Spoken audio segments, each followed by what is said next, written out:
அதிகாலையில் எழ 5 எளிய ரகசியங்கள். வணக்கம் நண்பர்களே, நான் உங்கள் ரைஸ் வித் ஐஸ்.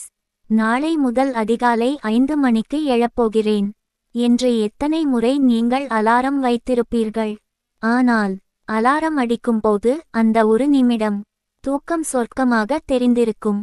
அலாரத்தை அணைத்துவிட்டு மீண்டும் தூங்கி பிறகு 8 மணிக்கு எழுந்து வருத்தப்பட்டிருப்பீர்கள். இது உங்கள் தப்பல்ல, உங்கள் மூளையின் பழக்கம். இன்று இந்த வீடியோவில் கஷ்டப்படாமல் அதிகாலையில் எழுவது எப்படி என்பதற்கான 5 அறிவியல் பூர்வமான ரகசியங்களை நாம் பார்க்கப் போகிறோம். நாம் தூங்கும்போது நம் உடல் சுழற்சி முறையில் ஸ்லீப் சைக்கிள்ஸ் தூங்கும். ஒரு சுழற்சி என்பது 90 நிமிடங்கள்.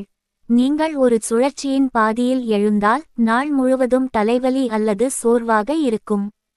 எனவே நீங்கள் 6 மணி நேரம் 4 சுழற்சிகள் அல்லது 7.5 மணி நேரம் 5 சுழற்சிகள் தூங்குமாறு நேரத்தை திட்டமிடுங்கள்.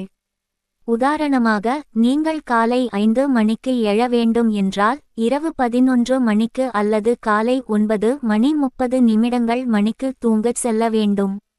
நம்மில் பலரும் செய்யும் தவறு அலாரத்தை தலைமாட்டில் வைப்பது. அப்படி வைத்தால் நம் கை தானாக ஸ்னூஸ் பட்டனை அமுக்கிவிடும். அலாரத்தை உங்கள் அறையின் மற்றொரு மூலையில் வையுங்கள். அதை அணைக்க நீங்கள் கட்டிலை விட்டு எழுந்து நடந்து செல்ல வேண்டும்.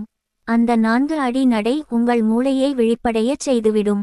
தூங்குவதற்கு 1 மணி நேரத்திற்கு முன்பே போன், லேப்டாப் போன்றவற்றை தவிர்த்திடுங்கள். போனில் இருந்து வரும் ப்ளூ லைட் உங்கள் உறக்கத்தை தூண்டும் மெலட்டோனன் ஹார்மோனை தடுக்கும். அதற்கு பதில் ஒரு புத்தகம் வாசியுங்கள் அல்லது நாளை காலை செய்ய வேண்டிய வேலைகளை ஒரு நோட்டில் எழுதி வையுங்கள். ஏன் எழ வேண்டும் என்ற வலுவான காரணம் வாய் இல்லாததுதான் சோம்பேறித்தனத்திற்கு முக்கிய காரணம். நாளை காலை எழுந்தவுடன் உங்களுக்கு பிடித்த ஒரு வேலையைச் செய்ய திட்டமிடுங்கள். அது ஒரு சூடான காபியாக இருக்கலாம் அல்லது பிடித்த பாடல்களை கேட்பதாக இருக்கலாம். காலை பொழுது உங்களுக்கு மகிழ்ச்சியானதாக மாறினால் தானாகவே உடல் ஒத்துழைக்கும். அதிகாலையில் எழுவது என்பது ஒரு போர் அல்ல, அது ஒரு கலை. ஆரம்பத்தில் 21 நாட்கள் கஷ்டமாகத் தான் இருக்கும், ஆனால் அதன் பிறகு இது உங்கள் பழக்கமாகிவிடும். சூரியனுக்கு முன் நீங்கள் எழுந்தால் அந்த நாள் முழுவதும் உங்கள் கட்டுப்பாட்டில் இருக்கும்.